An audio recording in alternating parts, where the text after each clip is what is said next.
అని అడగండి. అలాగే వచ్చిన వారం రోజుల్లో సిపిఎస్ రద్దు చేస్తానని ఉద్యోగులకి మాట ఇచ్చి మరి వాళ్ళకి మోసం చేశాడు. వాళ్ళకి సమాధానం చెప్పడానికి సిద్ధమా? మరి ఏదైతే పోలవరం ఉందో దాన్ని గోదావరిలో కలిపేసి మరి వాళ్ళ ప్రభుత్వాన్ని తనని బ్లాక్ లిస్ట్ చేసిన కాంట్రాక్టర్లు వాళ్ళ బిల్లులు తిరిగి ఇవ్వడానికి సిద్ధమా?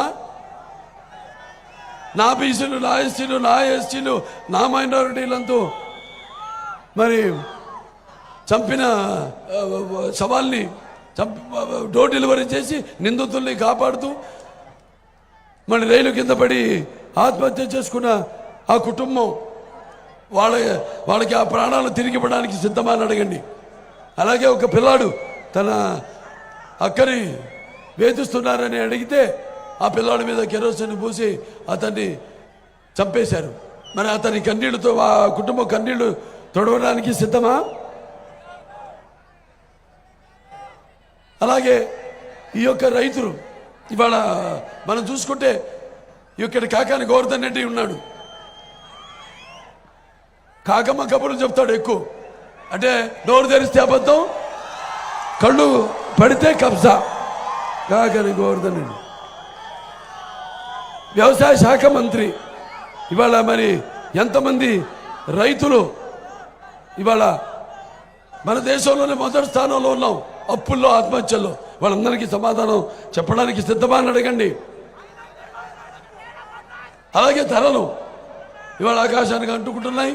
ఇవాళ మనం చూస్తే విద్యుత్ ఛార్జీలు 7 సార్లు పెంచేశారు, ఆర్టీసీ ఛార్జీలు 5 సార్లు పెంచేశారు. అలాగే పెట్రోల్ ధరలు అయితేనేమి, అటు డీజిల్ ధరలు అయితేనేమి, అలాగే పన్నులు, ఇంటి పన్ను, నీటి పన్ను, ఆస్తి మీద పన్ను, చివరికి చెత్త మీద కూడా పన్ను వేశారే. వాళ్ళవన్నీ తీసేయడానికి సిద్ధమా అని అడగండి. మాయలు, మోసాలు, అరాచకాలు, కుట్రలకు సిద్ధమా? మరి 100 ఏళ్ళ ముందు ప్రజలకు దొరకకుండా ఈ యొక్క ఇసుక పాత్రలను తవ్వేస్తున్నారు. అలాగే ఈ యొక్క చీప్ లిక్కర్ పేరుతో అంటే ఈ జే బ్రాండ్ మద్యాన్ని ఏరులా పారిస్తున్నారు. కోట్లు, లక్షల కోట్లు దండుకుంటున్నారు. అలాగే ఈ యొక్క ప్రభుత్వం తయారు చేసిన కల్తీ మద్యాన్ని తాగి ఎంతోమంది ఆడపడుచులు తమ తాలిబొట్లను తెంచేసుకుంటారు. మరి వీళ్ళందరికీ సమాధానం చెప్పడానికి సిద్ధమా? మీరంతా కూడా ఇవాళ ఆలోచించండి. ఇప్పుడు ఆనాడు తెలుగుదేశం పార్టీ ఇప్పుడు వీళ్ళు చేసిన ఘోరాలు ఒకటి కాదు, అసలు మొత్తం అన్ని వ్యవస్థని అన్నిటిని నిర్వీర్యం చేసేసి జనం మధ్య చిచ్చు పెట్టి మరి వాళ్ళ బీసీల విషయానికి వస్తే మరి అధికారంలోకి వచ్చిన వైకాపా ప్రభుత్వం బీసీలకి మరి ఎస్సీలకి వాళ్ళ సంక్షేమాన్ని విస్మరించి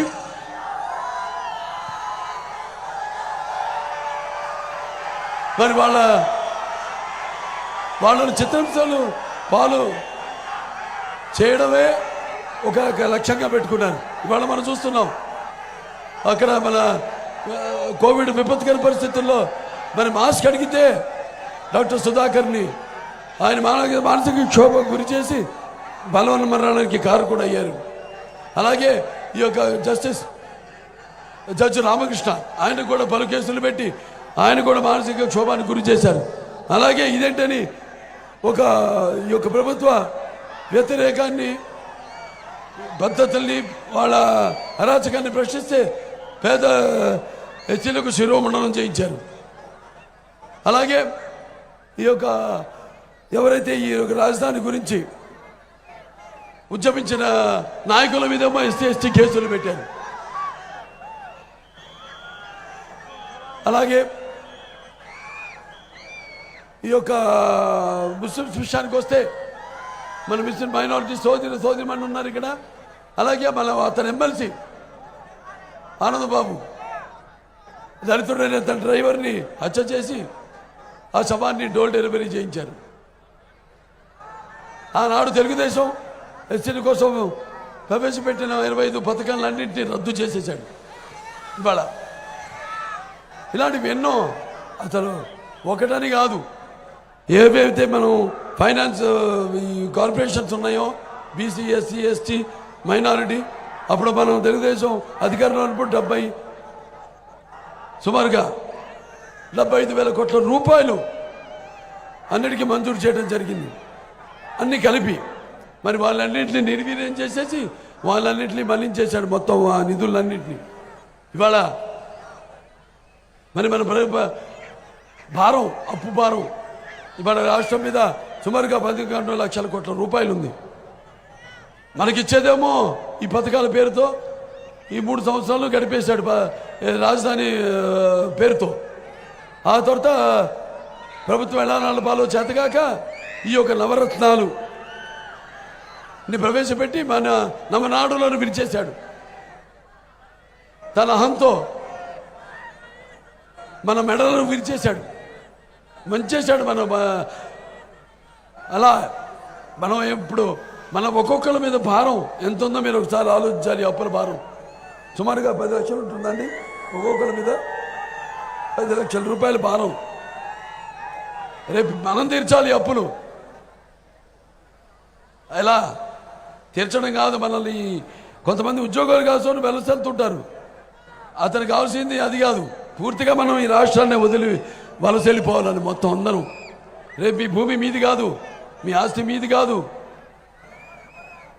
కాబట్టి ఇవన్నీ కూడా గుర్తుపెట్టుకోండి. మీరు జరుగుతున్న పరిస్థితులు ఎలా ఉన్నాయి, దానికి పరిణామాలు ఎలా ఉండబోతున్నాయి.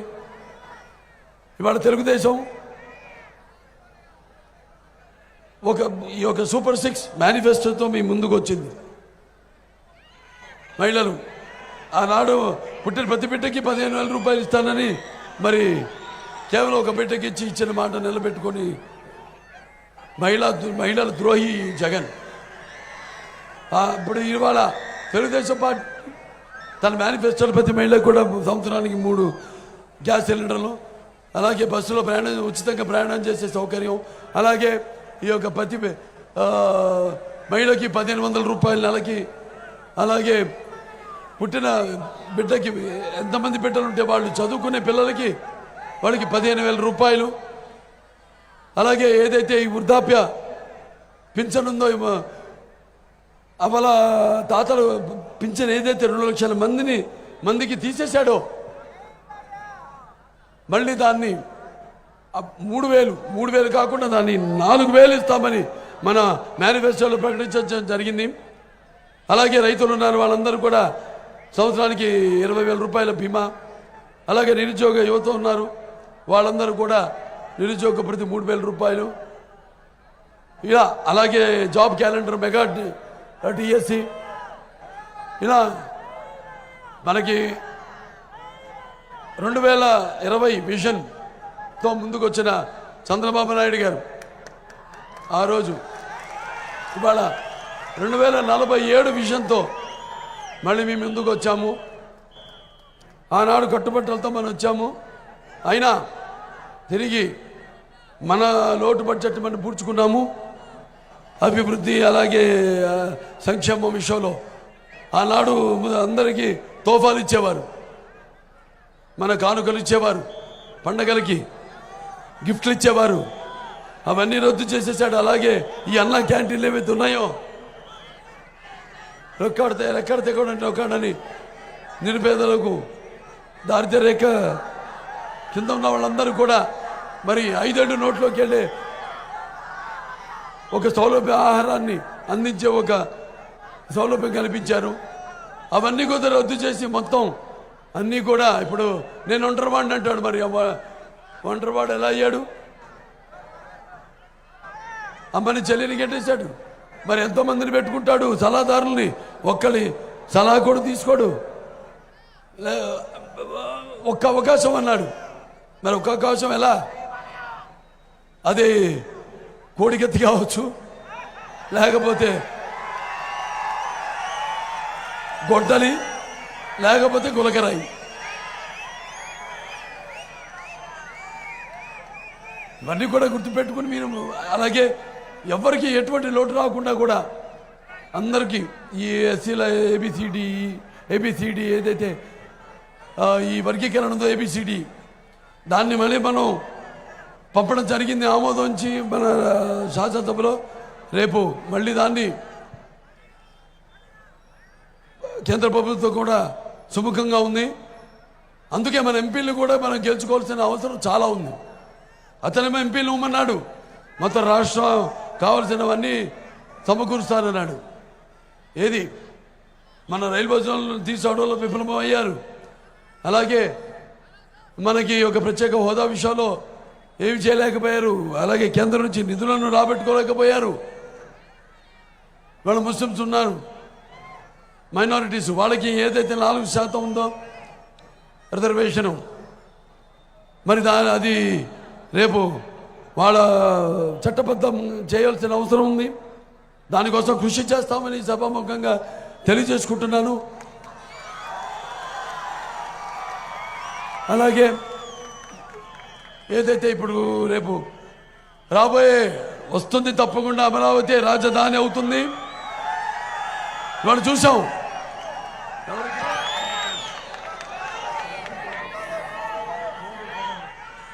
విజయసాయి రెడ్డి వాడు చూస్తున్నాం మనం అక్యూజ్ 2 మరి అక్కడేమో మొత్తం రుషికొండ మొత్తం తవ్వి వాళ్ళ అహంకారం ఎంత ముదిరిపోయిందో చూపించుకున్నారు వాళ్ళు. ఇవాళ అక్కడ పని అయిపోయింది, ఇప్పుడు ఇక్కడ పడ్డారు ఈ నెల్లూరు జిల్లా మీద. ఇవన్నీ కూడా మీరు మనసులో పెట్టుకుని ఇప్పుడు ఇవాళ 3 పార్టీలు కలిశాయి. తెలుగుదేశం పార్టీ, జనసేన అయితేనేమి, లేకపోతే బీజేపీ అయితేనేమి. ఈ యొక్క కూటమి శక్తిని ఎదిరించే శక్తి ఈ ప్రపంచంలో ఇంకెవ్వరికి లేదు లేదు లేదు. ఈ కూటమి అన్నది ఒక నిప్పుల ఉప్పెన, ఈ కూటమి అన్నది ఒక అగ్నిపర్వత విస్ఫోటన, ఈ కూటమి అన్నది ఒక పాశుపతాస్త్రం. మీరు తెలుసుకోవాలి, మీకు అభివృద్ధి కావాలా, లేకపోతే అరాచకం కావాలా, లేకపోతే మీకు సంక్షేమం కావాలా, లేకపోతే మీకు చీకటి కావాలా, చీకటి రాజ్యం కావాలా, లేకపోతే మీకు సమర్థవంతమైన పాలన కావాలా, ఒక రాక్షసుడి పరిపాలన కావాలా, లేకపోతే మీకు స్వర్ణ యుగం కావాలా, లేకపోతే రాతి యుగం కావాలా అని తెలుసుకోవాలి. మీరు రేపు జరుగున్న ఎన్నికల్లో మరి ఇవన్నీ కూడా దృష్టిలో పెట్టుకుని మీరంతా తరతమ భేదం అన్నీ, రక్తానికి జాతి లేదు, మాంసానికి మతం లేదు, చర్మానికి కులం లేదు, వాటిలన్నిటికీ అతీతంగా మళ్ళీ మన గత వైభవాన్ని పునరుద్ధం చేసుకోవడానికి, మళ్ళీ మన భవిత, మన రాష్ట్ర భవిత, అలాగే మన భావి తరాల భవితను దృష్టిలో ఉంచుకుని మనమంతా ఉద్యమించవలసిన అవసరం ఉంది. కాబట్టి మీరంతా కూడా ఉరగలెత్తుతున్న ఉత్సాహంతో ఈనాడు అందరూ ఇక్కడ శక్తిగా, ఒక సంఘటిత శక్తిగా ఇక్కడ ఉన్నారో, అలాగే ఇదే సంఘటిత శక్తిగా మీరంతా రేపు రానున్న ఎన్నికల్లో మీ యొక్క, ఎందుకంటే ఈ యొక్క ప్రజాస్వామ్యంలో ఈనాడు మనిషికున్న ఆయుధం ఓటు. ఆ ఓటుని సద్వినియోగపరుచుకుని మీ ఉద్దేశాన్ని ప్రతిబింబించేసే, ప్రజాస్వామ్యాన్ని సంరక్షించే సరైన ప్రతినిధి ఎన్నుకోవడం, సమాజ స్థాపన కోసం, అలాగే సమాజంలో ఉన్న వ్యత్యాసాలను తొలగించడం కోసం, అలాగే ఈ యొక్క సామాజిక న్యాయం అందరికీ అందిపుకోవడం కోసం వినియోగించవలసిన పరమ పవిత్రమైన సాధనం అది. దాన్ని మీరు వెలకట్టో లేకపోతే కొదువు పెట్టో మీ యొక్క స్వార్థాలకి, మీ యొక్క స్వప్రయోజనాలకి దాన్ని వినియోగించుకున్నారో మీ ఓటుని మీరు దుర్వినియోగపరుచుకున్నట్టు అవుతుంది. మీ యొక్క స్వాతంత్రాన్ని, ప్రజాస్వామ్యాన్ని హత్య చేసినట్టు అవుతుందని మీ అందరు తెలియజేసుకుంటూ, పార్టీకి ఒకప్పుడు చరిత్ర ఒకవేళ చరిత్ర పుటల్లోకి వెళ్ళినప్పుడు అనిపిస్తుంది నాకు, మనం అన్నీ చెప్పాను మరి చరిత్ర జరిగినాయి. అలాగే శాతకర్ణి, గౌతమిపుత్ర శాతకర్ణి, అతను అప్పుడు అన్నాడు, మీరంతా ఇంతవరకు మన ఉనికిని కాపాడుకున్నాం, ఇక మన ఉనికిని చాటుకుందామని. ఇవాళ రెండు ఉన్నాయి. మన ఉనికిని కాపాడుకోవాల్సిన అవసరం ఉంది మనకి, అలాగే మన ఉనికిని కూడా మనం చాటుకోవాల్సిన అవసరం ఉంది. కాబట్టి ఇవన్నీ దృష్టిలో పెట్టుకుని రేపు ఎన్నికల్లో మీరంతా కూడా మీ యొక్క పవిత్రమైన విలువైన ఓట్లను మన సైకిల్ గుర్తుకే వేసి, మరి ఇక్కడ అందరూ సామాన్యాలు కాదు, బాగా తలపండిన ఇది రాజకీయాల్లో. రాజకీయం అంటే ఏంటి? రాజకీయం అంటే ప్రజాసేవ.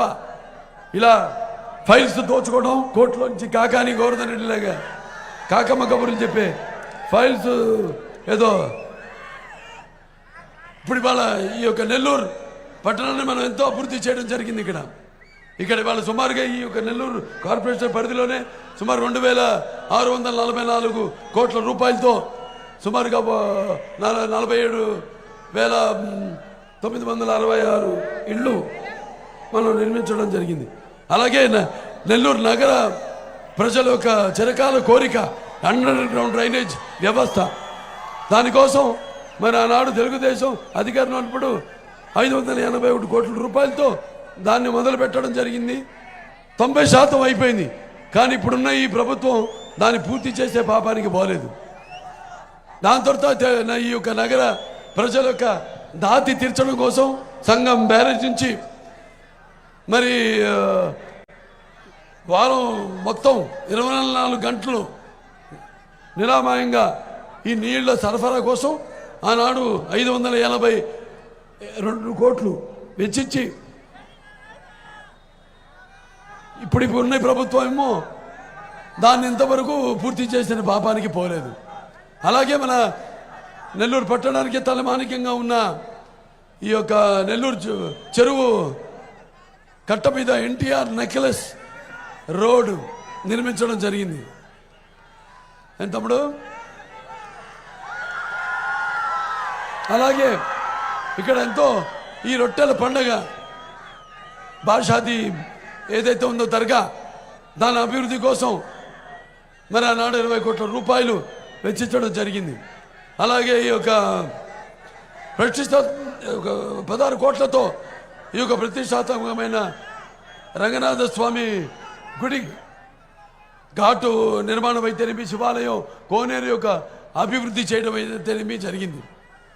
అలాగే నగర ప్రజల ఆహ్లాదం కోసం 56 కోట్ల రూపాయలతో 100 పార్కులు మొత్తం ఇక్కడ పట్టణంలో నిర్మించడం అభివృద్ధి చేయడం జరిగింది.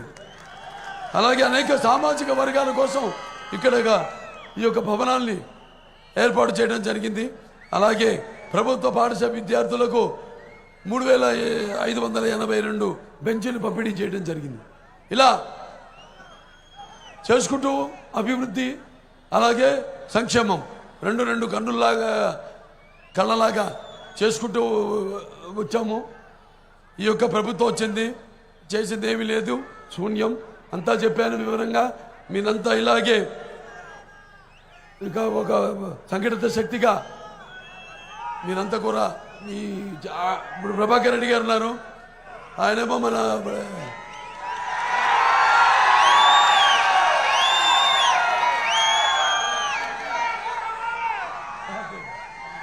ప్రభాకర్ రెడ్డి గారు, ఆయన అక్కడ వైకాపా ఎమ్మెల్సీఏ. ఆవిడ కూడా అప్పుడు టీటీడీ బోర్డు మెంబర్. అయినా అక్కడ ఉన్న పరిస్థితులు వాతావరణం నచ్చక బయటకు వచ్చేశారు. వాళ్ళ మరి ఆల్రెడీ ఎంతో ప్రజాసేవలో వాళ్ళు చేస్తూనే ఉన్నారు. ప్రజాసేవ ఉదయగిరిలో మరి అక్కడ ఫ్లోరైడ్ రహిత బాధితులకి అక్కడ ఈ ఒక సురక్షిత తాగు నీరు మినరల్ వాటర్ ప్లాంట్లు సుమారుగా మొత్తం జిల్లాలోనే ఒక 150 ప్లాంట్లు పెట్టుంటారు. అలాగే ఉచితంగా విద్యను అందిస్తున్నారు అందరికీ. ఇక్కడ మన పట్ల స్కూల్ నడుపుతున్నారు. అలాగే నారాయణ గారి గురించి చెప్పక్కర్లేదు. నారాయణ కాలేజెస్ ఇన్స్టిట్యూట్స్ నడుపుతున్న ఎంతో అనుభవం ఉన్న, ఇంతకుముందు మన ఈ యొక్క సిఆర్డిఏ ఏదైతే ఉందో మన అమరావతి డెవలప్మెంట్ కోసం దాన్ని మొత్తం రూపకల్పన చేసి మరి దాన్ని ఒక రాజధాని యొక్క అభివృద్ధి కోసం అయితేనేమి, మిగతా అన్ని ప్రాంతాల అభివృద్ధి కోసం అయితేనేమి ఎంతో కృషి చేసిన అనుభవజ్ఞశాలి. సో వాళ్ళని ఆశీర్వదించవలసిందిగా రేపు ఎన్నికల్లో వాళ్ళని అత్యధికమైన మెజారిటీతో